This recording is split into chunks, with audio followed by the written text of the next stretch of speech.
Friends, कैसे आप सब? उम्मीद करते हैं अच्छा होंगे। तो आज हम लोग देखने वाले हैं बिहार पुलिस का जो परीक्षा हुआ था 1/10/2023 को सेकेंड सिटिंग यानी द्वितीय पाली में, उन्हीं के प्रश्नों को देखने वाले हैं। ये जो परीक्षा हुआ था ये कैंसिल कर दिया गया था क्योंकि ये परीक्षा का पेपर लीक हो गया था। तो चलिए आज के वीडियो को शुरू करते हैं। तो आज का पहला क्वेश्चन है कि निम्नलिखित में से कौन उस कांच के बर्तन की दीवारों को गीला नहीं करता जिसमें इसे रखा जाता है? तो कौन नहीं गीला करता है? तो इसका राइट आंसर हो जाएगा ऑप्शन नंबर सी, पारा। पारा गीला नहीं करता है। और शेष सभी जो है जैसे पानी, अल्कोहल, फिनॉल, ये सभी जो है कांच के बर्तन की दीवारों को गीला कर देता है।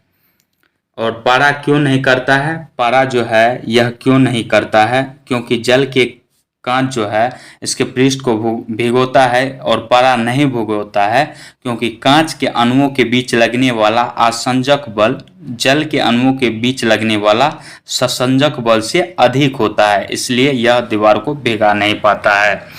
अगला क्वेश्चन है कि पदार्थ के तापमान में परिवर्तन के दौरान आपूर्ति की गई ऊष्मा किस रूप में संग्रहित रहती है? किस रूप में संग्रहित रहती है यह? तो गतिज ऊर्जा के रूप में संग्रहित होती है। ऑप्शन नंबर 20 का राइट आंसर हो जाएगा। अगला क्वेश्चन है कि जब चलती बस का चालक अचानक ब्रेक लगाता है तो उसमें बैठे यात्री आगे की दिशा में गिर जाते हैं। इसे समझाया जा सकता है न्यूटन के प्रथम नियम के द्वारा। ऑप्शन नंबर ए इसका राइट आंसर हो जाएगा। न्यूटन का प्रथम नियम कहता है कि अगर कोई पिंड या वस्तु तब तक उस अवस्था में रहना चाहता है या रहता है जब तक कि कोई बाह्य बल उस पर आरोपित नहीं की जाए। यह न्यूटन का प्रथम नियम कहलाता है। न्यूटन के प्रथम नियम को गैलीलियो का नियम या जड़त्व का नियम भी कहा जाता है। न्यूटन के प्रथम नियम से बल की परिभाषा निकलती है। अगला क्वेश्चन है कि सखी वे मुझसे कहकर जाते किस कवि की काव्य पंक्ति है? यह किस कवि की काव्य पंक्ति है? तो इसका right answer option number B से हो जाएगा, मिथिली शरण गुप्त की है। इसके बाद अगला क्वेश्चन है सही क्रम चुनना है आपको। इसमें से सही क्रम बताना है आपको कि भारत में, इसका राइट आंसर जो है, भारत में संसदीय व्यवस्था कायम है। भारत में संसदीय व्यवस्था कायम है। सांसद चुनाव के द्वारा आते हैं या चुने जाते हैं। सांसदों में सबसे महत्वपूर्ण स्थान प्रधानमंत्री का होता है और प्रधानमंत्री लोकसभा में सांसदों द्वारा चुने जाते हैं। 3, 2, 1, 4 हो जाएगा। तो इस प्रकार इसका right answer option number D से हो जाएगा। नेक्स्ट क्वेश्चन है कि शुद्ध वर्तनी का चयन कीजिए, यानी तकनीकी जो है किस प्रकार से लिखा जाता है? तकनीकी जो है इस प्रकार से लिखा जाता है। ऑप्शन नंबर सी इसका राइट आंसर हो जाएगा। इसके बाद अगला क्वेश्चन है कि रमा का पर्यायवाची शब्द चुनिए। रमा का पर्यायवाची शब्द इंदिरा होता है। ऑप्शन नंबर ए इसका राइट आंसर हो जाएगा। इसके बाद अगला क्वेश्चन है समानार्थी शब्द बताए। वर्ज का समानार्थी शब्द क्या होता है? निषिद्ध होता है। ऑप्शन नंबर सी इसका राइट आंसर हो जाएगा। नेक्स्ट क्वेश्चन है कि विपरीतार्थक शब्द बताए। उत्कर्ष का विपरीतार्थक यानी विलोम शब्द जो होता है वह अपकर्ष होता है। ऑप्शन नंबर सी से हो जाएगा। सांझ और रात के बीच के समय को कहते हैं। सांझ और रात के बीच के समय को क्या कहा जाता है? तो इसे गोधूली कहा जाता है। ऑप्शन नंबर सी इसका राइट आंसर हो जाएगा। नेक्स्ट क्वेश्चन है कि असंगत यानी बेमेल जो सबसे अलग है चारों विकल्प में वो चुनना है आपको। रोष, अमरस, कोप, अशोक, इनमें से अशोक जो है यह अलग है। रोष का अर्थ गुस्सा होता है, अमरस का भी अर्थ समझ सकते हैं, गुस्सा ही होता है। कोप का अर्थ भी होता है। अशोक का अर्थ होता है शोक न रहना। जिसे शोक न हो उसे अशोक कहा जाता है, यानी जिसे दुख न हो उसे अशोक कहा जाता है। तो इसका right answer option number D से हो जाएगा। इसके बाद अगला क्वेश्चन है कि रिक्त स्थानों की पूर्ति करें। रिक्त स्थानों की पूर्ति करें। डैश इस गुफा में गया, काल कलवित हो गया। इसका खाली स्थान जो हो जाएगा मतलब सही हो जाएगा ऑप्शन नंबर डी। जो कोई इस गुफा में गया वह काल कलवित हो गया, काल कवलित हो गया। ऑप्शन नंबर डी से हो जाएगा। नेक्स्ट क्वेश्चन है कि वाक्य में अशुद्ध भाग का चयन कीजिए। पिताजी मुझको नई कमीज और माँ के लिए एक नई सुंदर साड़ी लाए। पिताजी मुझको नई कमीज और माँ के लिए एक सुंदर साड़ी लाए।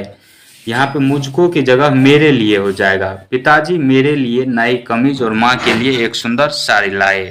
तो इसका राइट आंसर जो है क्या सही हो जाएगा, मतलब गलत पूछा है, गलत भाग ए है, ऑप्शन नंबर ए से हो जाएगा। नेक्स्ट क्वेश्चन है खाली स्थान कि two young man dash the chain from the women's neck and run away. तो इसका राइट आंसर जो है ऑप्शन नंबर ए से हो जाएगा पुल। पुल का अर्थ क्या होता है, खींचना होता है। यानी दो युवा आदमी महिला के गला से चेन लेकर भाग गए, लेकर या खींचकर भाग गए। तो इसका right answer option number A से हो जाएगा। नेक्स्ट क्वेश्चन है डायरेक्ट से इनडायरेक्ट आपको बताना है। कहा गया है कि he said let Hari came with us mother, I will take care of him. तो इसका राइट आंसर क्या से हो जाएगा, ऑप्शन नंबर बी से हो जाएगा। He inform his mother to let Hari come with them as he would take care to him. Option number B इसका राइट आंसर हो जाएगा। इसके बाद अगला क्वेश्चन है कि in the following question choose the correctly spelled, यानी मतलब किसमें जो है गलत स्पेल का चयन की। इन the following question choose the correctly spell, गलत स्पेल को चुनना है आपको, किसमें गलत दिया गया है। तो इसका राइट आंसर क्या से हो जाएगा, ऑप्शन नंबर सी इसका राइट आंसर हो जाएगा। फेबुलस, फेबुलस का अर्थ क्या होता है, बहुत अच्छा, यानी वेरी गुड इसका अर्थ होता है। नेक्स्ट क्वेश्चन है फिल इन द ब्लैंक्स ही है कि Krishna was initiated dash Buddhism by Buddhist monks. तो इसका right answer option number B से हो जाएगा। इसमें इनटू का प्रयोग सही हो जाएगा। अगला नंबर क्वेश्चन है कि select the most appropriate option that can substitute the underline segment in the given sentence if there is no need to substitute it, select no substitution required, मतलब नहीं है तो प्रयोग नहीं करना है, अगर है तो यानी इसके जगह क्या प्रयोग हो जाएगा अंडरलाइन के जगह। तो इसका राइट आंसर जो है ऑप्शन नंबर सी से हो जाएगा। रिप्लाई टू दिस लेटर, यहाँ पे जो है I must replying this letter immediately, यहाँ पे जो अंडरलाइन किया गया है इसके जगह ऑप्शन नंबर सी का प्रयोग हो जाएगा। अगला क्वेश्चन वही है कि दिया गया है I will always be grateful to my friend because she was been with me through thick and thin. तो इसका राइट आंसर जो है ऑप्शन नंबर बी से हो जाएगा कि in both good times and bad times. इसके बाद अगला क्वेश्चन है कि frame a question tag to get the following answer. दिया गया है कि he has gone to the railway station to see off his cousin. तो इसका right answer option number D से हो जाएगा, उपयुक्त में से कोई नहीं। अगला क्वेश्चन दिया गया है कि सिनोनियम यानी समानार्थी शब्द पूछा है इरेक्ट का। इरेक्ट का अर्थ जो होता है वह खड़ा करना होता है, तो इसका समानार्थी शब्द जो हो जाएगा वो है रेज हो जाएगा। रेज का अर्थ जो होता है खड़ा करना। इसके बाद अगला क्वेश्चन है कि भारत में केंद्र राज्य संबंध निर्भर है। भारत में केंद्र राज्य संबंध जो निर्भर है वह संवैधानिक प्रावधानों पर है, परंपराओं और प्रथाओं पर भी है, न्यायिक व्याख्याओं पर भी है और संवाद के लिए यांत्रिकी पर भी है। इसका राइट आंसर जो है ऑप्शन नंबर डी से हो जाएगा, उपरोक्त सभी पर है। इसके बाद अगला क्वेश्चन है कि सार्वभौम संसद की अवधारणा किस देश द्वारा दी गई थी। सार्वभौम संसद की अवधारणा जो है यह इंग्लैंड द्वारा दी गई थी, ऑप्शन नंबर ए से हो जाएगा। अगला क्वेश्चन है कि भारतीय राष्ट्रीय ध्वज के अशोक चक्र में कितनी तीलियां होती है। तो इसमें जो है 24 तीलियां होती है, ऑप्शन नंबर ए इसका राइट आंसर हो जाएगा। इसके बाद अगला क्वेश्चन है कि फर्टेनिटी, फर्टेनिटी का अर्थ क्या है। फर्टेनिटी का अर्थ जो होता है वह भाईचारे की भावना होती है, ऑप्शन नंबर ए इसका राइट आंसर हो जाएगा। इसके बाद अगला नंबर क्वेश्चन है कि कंप्यूटर सॉफ्टवेयर जैसे विषय आते हैं। कंप्यूटर सॉफ्टवेयर जैसे विषय जो है यह अवशिष्ट सूची के अंतर्गत आते हैं, ऑप्शन नंबर डी से हो जाएगा। इसके बाद अगला क्वेश्चन है कि कौन सा अनुच्छेद राज्य के नीति निर्देशक सिद्धांतों से संबंधित है। राज्य के नीति निर्देशक सिद्धांतों से संबंधित है, तो अनुच्छेद 44 जो है यह राज्य के नीति निर्देशक सिद्धांतों से संबंधित है। और राज्य के नीति निर्देशक तत्व की जो चर्चा की गई है वह अनुच्छेद 36 से 51 तक में की गई है और इसी बीच में आता है ऑप्शन के अनुसार ऑप्शन 44। तो ऑप्शन नंबर सी इसका राइट आंसर हो जाएगा। और राज्य के नीति निर्देशक तत्व जो है यह कहाँ के संविधान से लिया गया है? तो आयरलैंड के संविधान से लिया गया है। इसके बाद अगला क्वेश्चन है कि प्रधानमंत्री, केंद्रीय कैबिनेट मंत्रीगण, मुख्यमंत्रीगण और मंत्रिपरिषद सभी सदस्य हैं। ये सभी सदस्य किसके हैं? तो राष्ट्रीय विकास परिषद के। ऑप्शन नंबर 20 का राइट आंसर हो जाएगा। अगला क्वेश्चन है कि भारत के नियंत्रक एवं महालेखा परीक्षक का कार्यकाल कितने वर्ष का होता है? तो यह 6 वर्ष या 65 वर्ष, जो भी पहले समाप्त हो जाए। तो ऑप्शन के अनुसार इसका right answer option number C से हो जाएगा, 6 वर्ष। अगला क्वेश्चन है कि निम्नलिखित में से कौन सा सही है? इनमें से कौन सा सही है? तो दिया गया है कि भारतीय संविधान 3 प्रकार की नगर पालिकाओं का प्रावधान करती है, यह सही है। भारत के सीएजी की नियुक्ति भारत के प्रधानमंत्री द्वारा की जाती है, नहीं, राष्ट्रपति द्वारा की जाती है। किसके द्वारा? तो राष्ट्रपति द्वारा की जाती है। यह यानी 2 नंबर गलत है। 3 में दिया गया है कि भारतीय संविधान की अनुसूची 11 भाषा से संबंधित है, अनुसूची 8 जो है वह भाषा से संबंधित है और अनुसूची 11 जो है यह पंचायत से संबंधित है। तो ये भी गलत है। अगला है कि भारत के राष्ट्रपति का चुनाव 5 वर्ष के कार्यकाल के लिए किया जाता है, ये सही है, यानी 1 और 4 सही है। तो इसका right answer option number A से हो जाएगा। अगला क्वेश्चन है कि किस इतिहासकार ने अकबर द्वारा प्रतिपादित दीन इलाही को धर्म कहा? तो अबुल फजल ने दीन इलाही को धर्म कहा था। और अबुल फजल जो थे यह अकबर के नवरत्नों में से एक थे। वहीं बीरबल जो थे, एक बीरबल का नाम आता है, काफी बार क्वेश्चन पूछा जाता है बीरबल के बारे में। बीरबल जो था दीन इलाही को स्वीकार करने वाला प्रथम एवं अंतिम हिंदू था। बीरबल दीन इलाही को स्वीकार करने वाला प्रथम एवं अंतिम हिंदू था। इसके बाद अगला क्वेश्चन है कि बंगाल का अंतिम स्वतंत्र शासक कौन था? बंगाल का अंतिम स्वतंत्र शासक जो था वह सिराजुद्दौला था। ऑप्शन नंबर ई इसका राइट आंसर हो जाएगा, डी से हो जाएगा, उपयुक्त में से कोई नहीं। इसके बाद अगला क्वेश्चन है कि बांग्लादेश की स्वतंत्रता की घोषणा कब की गई थी? बांग्लादेश जो स्वतंत्र हुआ था कब हुआ था? 1971 ईस्वी में। ऑप्शन नंबर सी इसका राइट आंसर हो जाएगा। इसके बाद अगला क्वेश्चन है कि अफीम युद्ध किन 2 देशों के बीच हुआ था? अफीम युद्ध जो हुआ था वह किन 2 देशों के बीच हुआ था? तो चीन और इंग्लैंड के बीच हुआ था। ऑप्शन नंबर बी से हो जाएगा। नेक्स्ट क्वेश्चन है सिंधु घाटी सभ्यता के लोग पूजा करते थे किसकी? पशुपति की। नेक्स्ट है कि निम्नलिखित संतों में से कौन महाराष्ट्र क्षेत्र में सक्रिय थे? तो एकनाथ जो है यह महाराष्ट्र क्षेत्र में सक्रिय थे। ऑप्शन नंबर सी से हो जाएगा। एकनाथ संत जो थे वह महाराष्ट्र क्षेत्र में सक्रिय थे। अगला क्वेश्चन है कि 79 ईस्वी में किस पर्वतीय ज्वालामुखी ने पोम्पोई शहर को राख से दफन कर दिया? तो यह क्या था? माउंट वेसुवियस पर्वतीय ज्वालामुखी ने। इसके बाद अगला क्वेश्चन है कि निम्नलिखित में से कौन सा बिहार में घड़ियालों का प्रजनन स्थल है? बिहार में घड़ियालों का प्रजनन स्थल जो है वह गंडक नदी है। कौन है? ऑप्शन नंबर बी से हो जाएगा, गंडक नदी। इसके बाद अगला क्वेश्चन है कि निम्नलिखित में से किस कंपनी ने चौथे राष्ट्रीय जल पुरस्कार में सर्वश्रेष्ठ उद्योग श्रेणी में प्रथम स्थान हासिल किया है? तो एनटीपीसी बरौनी ने किया है। ऑप्शन नंबर सी इसका राइट आंसर हो जाएगा। इसके बाद अगला क्वेश्चन है कि बिहार के निम्नलिखित हस्तियों में से किसे पद्मश्री 2023 से सम्मानित किया गया? तो सुभद्रा देवी को पद्मश्री 2023 मिला था। इसके साथ साथ 2 और को मिला था 2023 में, जैसे आनंद कुमार को पद्मश्री शिक्षा के क्षेत्र में मिला था, सुभद्रा देवी को जो है पद्मश्री कला के क्षेत्र में मिला था। वहीं कपिल देव प्रसाद को कपड़ा कला के रूप में पद्मश्री पुरस्कार मिला था। कपड़ा कला के क्षेत्र में पद्मश्री पुरस्कार मिला था किसे? तो कपिल देव प्रसाद को। अगला क्वेश्चन है कि पटना रांची वंदे भारत एक्सप्रेस के बारे में निम्नलिखित में से कौन सा कथन सही है? यह बिहार में चलने वाली पहली वंदे भारत ट्रेन है, यह कथन सही दिया गया है। प्रधानमंत्री नरेंद्र मोदी ने इसे 28 जून नहीं बल्कि 27 जून, कब? 27 जून 2023 को रांची रेलवे स्टेशन से हरा झंडा दिखाया, यानी बी गलत है। तो इसका right answer option number A ही सही हो जाएगा।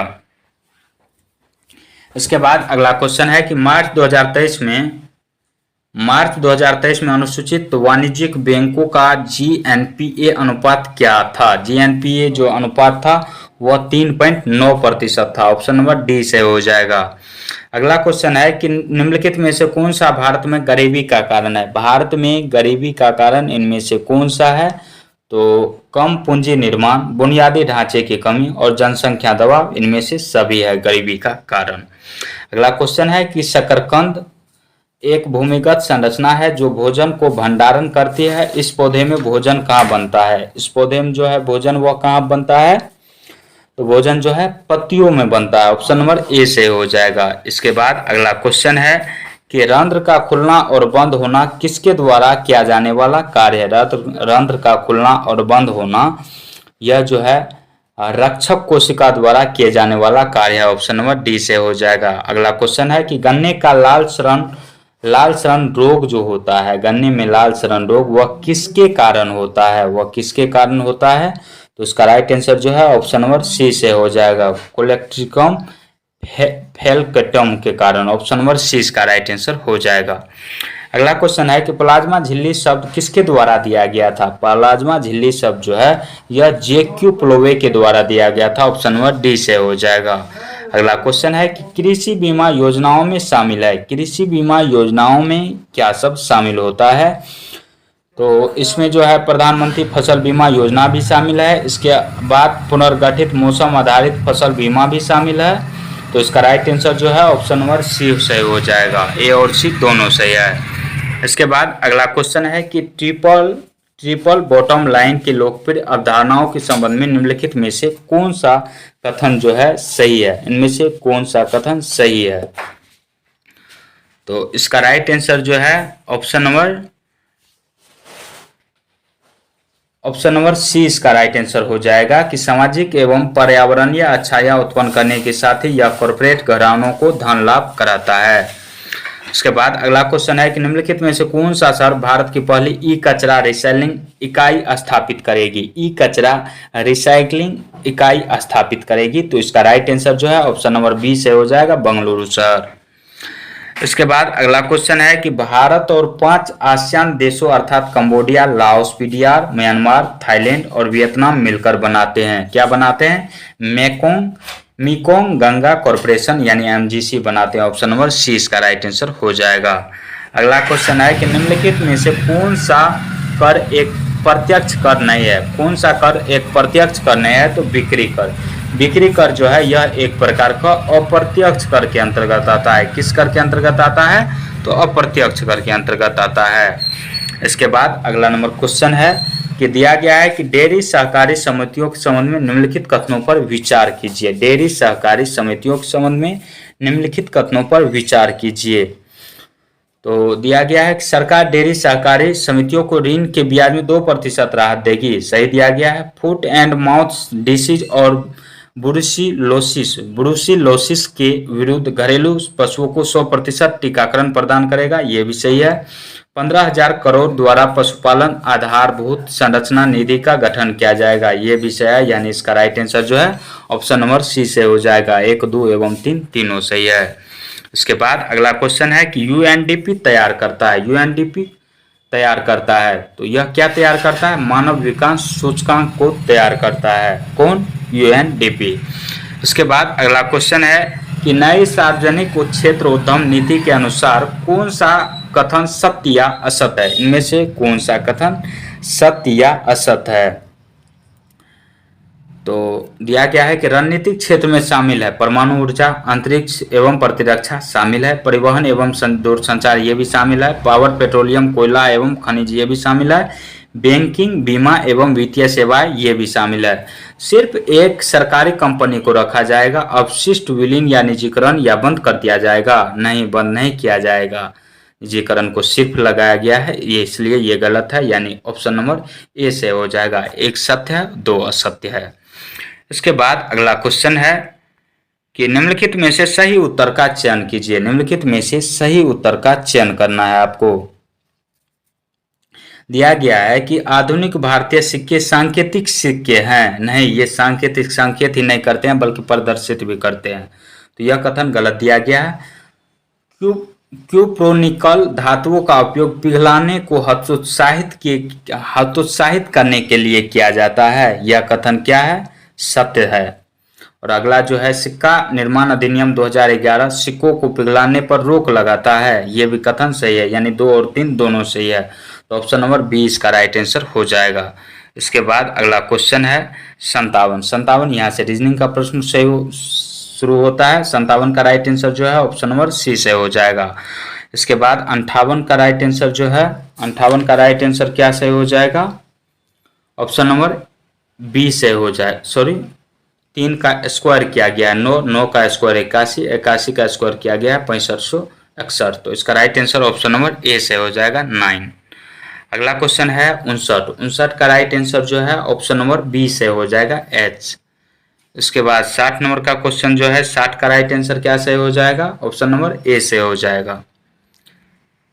61 का यहाँ प्रश्न दिया गया है और आगे इसका ऑप्शन दिया गया है। इस प्रकार 61 का जो राइट आंसर जो हो जाएगा ऑप्शन नंबर डी से हो जाएगा। नेक्स्ट है 62 का राइट आंसर जो है ऑप्शन नंबर ए से हो जाएगा 80/√3 मीटर। 63 का राइट आंसर क्या से हो जाएगा? ऑप्शन नंबर सी से हो जाएगा 1/2। 64 का राइट आंसर जो है, 64 का right answer option number A से हो जाएगा 24 मीटर। 65 का राइट आंसर जो है क्या से हो जाएगा? ऑप्शन नंबर बी से हो जाएगा। इसके बाद 66 का क्वेश्चन है, 66 का राइट आंसर क्या से हो जाएगा? ऑप्शन नंबर ए से हो जाएगा 15 वर्ष। 67 का राइट आंसर जो है ऑप्शन नंबर ए से हो जाएगा 81 मिलीलीटर। इसके बाद 68 का राइट आंसर जो है, 68 का ऑप्शन नंबर बी से हो जाएगा। 69 का राइट आंसर जो है ऑप्शन नंबर डी से हो जाएगा समानांतर। 69 का right answer option number D से हो जाएगा समानांतर। 70 का राइट आंसर जो है, क्वेश्चन देख लीजिए, 70 का राइट आंसर जो है ऑप्शन नंबर सी से हो जाएगा। और इसका पीडीएफ जो है आपको टेलीग्राम चैनल पे मिल जाएगा, वहां से आप प्रैक्टिस कर सकते हैं फिर से इसे। इसके बाद है 71 का राइट आंसर जो है ऑप्शन नंबर सी से हो जाएगा 8/3। अगला क्वेश्चन यहाँ से जीके का प्रश्न शुरू होता है। तो दिया गया है कि किस संघ के पशुओं में संयुक्त पैर होते हैं? किस संघ के पशुओं में जो है संयुक्त पैर होते हैं? तो किस में होते हैं? आर्थ्रोपोडा में। ऑप्शन नंबर सी इसका राइट आंसर हो जाएगा। अगला क्वेश्चन है कि निम्नलिखित में से किसे लैटिन में वैक्सीनिया कहा जाता है? वैक्सीनिया किसे कहा जाता है? तो काउपॉक्स को। ऑप्शन नंबर ए इसका राइट आंसर हो जाएगा। काउपॉक्स को लैटिन में वैक्सीनिया कहा जाता है। अगला क्वेश्चन है कि किस जीव के विकासवादी इतिहास को डैश के रूप में जाना जाता है? किसी जीव के विकासवादी इतिहास को किस रूप में जाना जाता है? तो जाति विरहित के रूप में जाना जाता है। ऑप्शन नंबर डी से हो जाएगा। अगला क्वेश्चन है कि कबूतर, मच्छर और चमगादड़ के पंख दिखाते हैं। कबूतर, मच्छर और चमगादड़ के पंख अभिसारी विकास को दर्शाते हैं या दिखाते हैं। ऑप्शन नंबर सी से हो जाएगा। बेसिली बैक्टीरिया जो होते हैं, बेसिली बैक्टीरिया जो होते हैं वह छड़ के आकार का होता है। ऑप्शन नंबर बी से हो जाएगा। इसके बाद अगला क्वेश्चन है, अगला क्वेश्चन क्या कहता है कि खाने योग्य समुद्री मछलियां कौन सी है? खाने योग्य समुद्री मछलियां जो है वह कौन सी है? ऑप्शन नंबर सी से हो जाएगा। हिल्सा, पोम्फ्रेट और मैकेरल। अगला क्वेश्चन है कि निम्नलिखित में से कौन सी सबसे कठोर धातु है? इनमें से जो है कौन सी सबसे कठोर धातु है? तो ऑप्शन नंबर डी से हो जाएगा टंगस्टन। अगला क्वेश्चन है कि निम्नलिखित में से कौन सी धातु पारद के साथ मिश्रण नहीं बनाती है? कौन सी धातु पारद के साथ मिश्रण नहीं बनाती है? तो इसका राइट आंसर जो है ऑप्शन नंबर डी से हो जाएगा लोहा। इसके बाद अगला क्वेश्चन है कि अंकुरित जौ के दानों के किण्वन से प्राप्त अल्कोहल को डैश कहा जाता है? तो इसे बियर कहा जाता है। और बियर में जो अल्कोहल की मात्रा होती है वह मात्र 3 से 6% तक होती है। अगला क्वेश्चन है, एक रेडियो धर्मी पदार्थ का आधा जीवन 4 महीने का होता है। पदार्थ का 3/4 हिस्सा क्षय हो जाएगा कितने दिनों में? तो 8 महीनों में। ऑप्शन नंबर सी इसका राइट आंसर हो जाएगा। इसके बाद अगला क्वेश्चन है कि जब पानी में इना साल्ट डाला जाता है तो बुलबुले बन जाते हैं। किसके कारण बुलबुले बन जाते हैं? तो किसके कारण इसमें बुलबुले बन जाते हैं? CO2 गैस के कारण, यानी कार्बन डाइऑक्साइड के कारण। ऑप्शन नंबर बी सही हो जाएगा। अगला क्वेश्चन है, निम्नलिखित में से कौन सा तत्व सबसे पहले कृत्रिम रूप से उत्पादित किया गया था? कृत्रिम रूप से उत्पादित किया गया तत्व है टेक्नीशियम। ऑप्शन नंबर डी इसका राइट आंसर हो जाएगा। इसके बाद अगला क्वेश्चन है कि निम्नलिखित में से किस तत्व में न्यूट्रॉन नहीं होता है? न्यूट्रॉन किस तत्व में नहीं होता है? तो इसका राइट आंसर जो है ऑप्शन नंबर सी से हो जाएगा। हाइड्रोजन एकमात्र ऐसा तत्व है जिसमें न्यूट्रॉन नहीं होता है।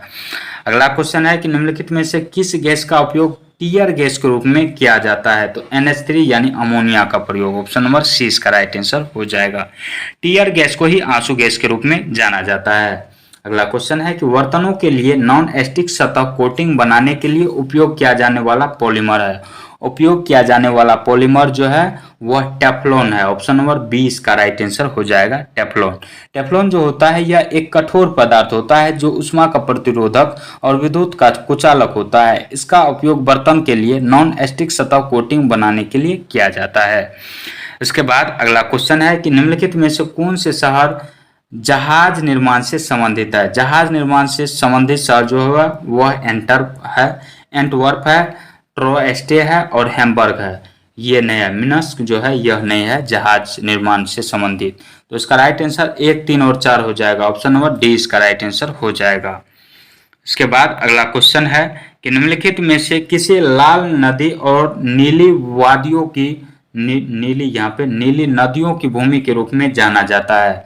तो किसे जाना जाता है? इसका right answer option number C से हो जाएगा, असम को।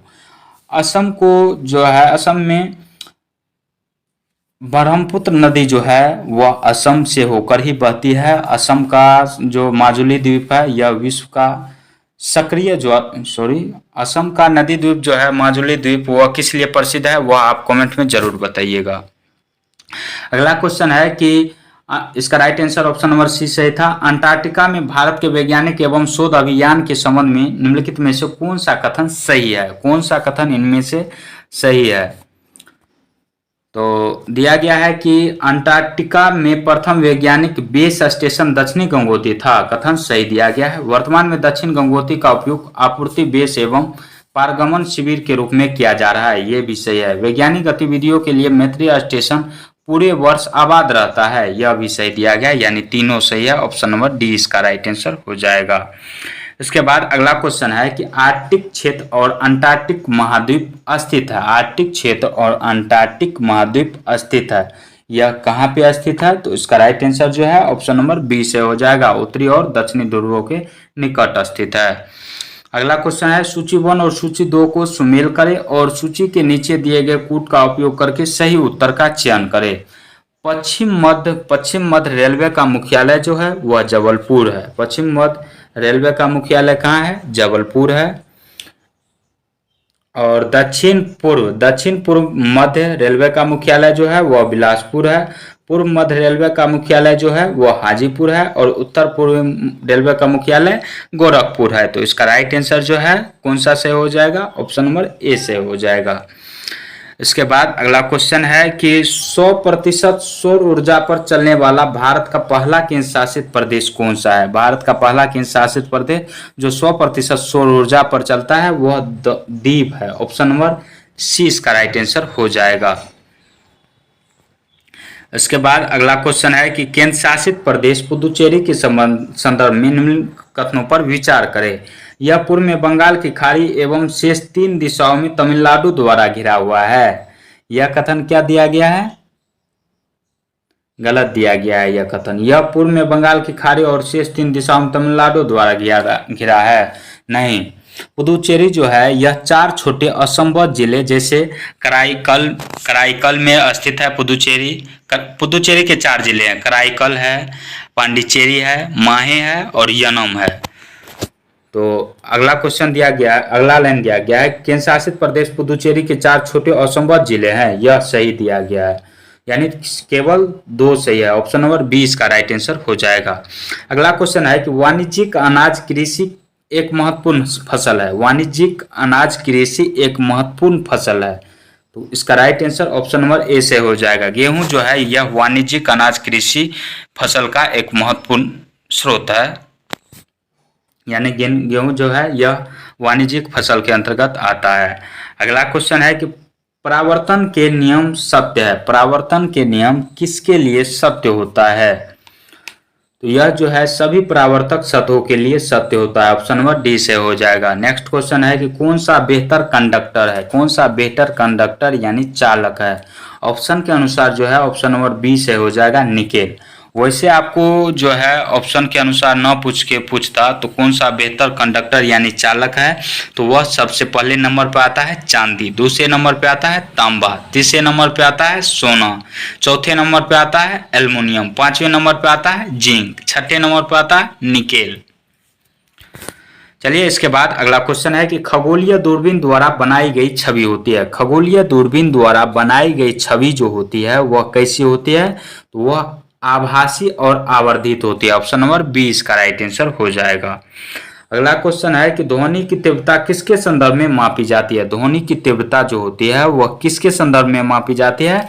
आयाम के संदर्भ में। ऑप्शन नंबर 20 का राइट आंसर हो जाएगा। नेक्स्ट क्वेश्चन है फोटोस्टेट मशीन निम्नलिखित में से किस तकनीक पर कार्य करती है? फोटोस्टेट मशीन निम्नलिखित में से किस तकनीक पर कार्य करती है?